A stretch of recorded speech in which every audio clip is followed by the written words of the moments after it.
কিছুমান কথা বাৰে বাৰে মনত পেলাই আমি সুখী হওঁ। এনেকুৱা সুখী কৰা কথাবোৰ পুৰণি হৈ গৈ থাকিলে তাৰ ভাও বাঢ়ে, আটকীয়া দুৰ্লভ খাজানাৰ দৰে হৈ যায়। সেই বাসৰুৱা স্মৃতিচৰুৰ পৰা এজেৰা এবিৰাকৈ আনি আনি জীৱন চাইকেলৰ ফ্ৰী হুইলত তাৰ এচেপা ৰস দি দি গৈ থাকোঁ।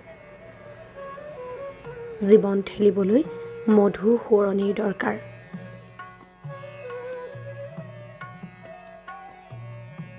গতিকে বাচক বনীয়া চিত্ৰপুলকিত কৰা স্মৃতিবোৰ আমি যেন কোনো কাৰণতেই হেৰুৱাব নোখোজোঁ। ফটোবোৰ বন্ধাই আনো, গুগল ড্ৰাইভ ক্লাউডত সজাবন্দী কৰোঁ, পুৰণি বাকচত তলা লগাওঁ, দিনলিপিবোৰ কেতিয়াবা হেঁপাহ পলুৱাই দীঘল কৰোঁ।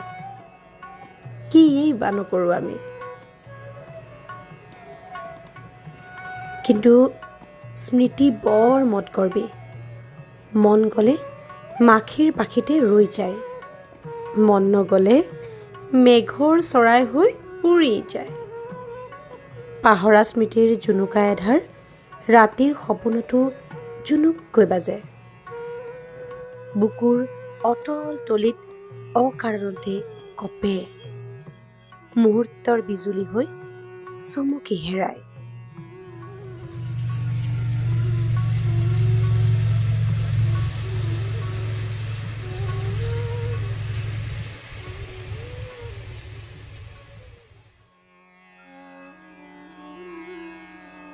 কোনো অজুহাতৰ সুৰুঙা লৈ এই যে আমি স্মৃতিকাতৰ তাত ডুব যাওঁ, বেছিভাগ সময়তেই তাৰ পৰা আৰু উভতি আহিবলৈ আমাৰ মন নাযায়। স্মৃতিপাতৰ সোণ পৰুৱাই সিঁচি যোৱা মধু পান কৰি জীৱনৰ ষ্টপেজবোৰলৈ আগবাঢ়িবলৈ মন যায়। আৰু কত কি যে মন যায়।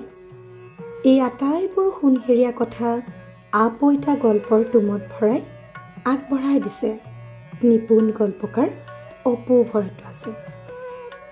আহকচোন আমিও গল্পকাৰৰ লগতে টোমত সোমাই আপইতা ভিন্ন স্বাদৰ গল্পৰ মাজত মজি থাকোঁ।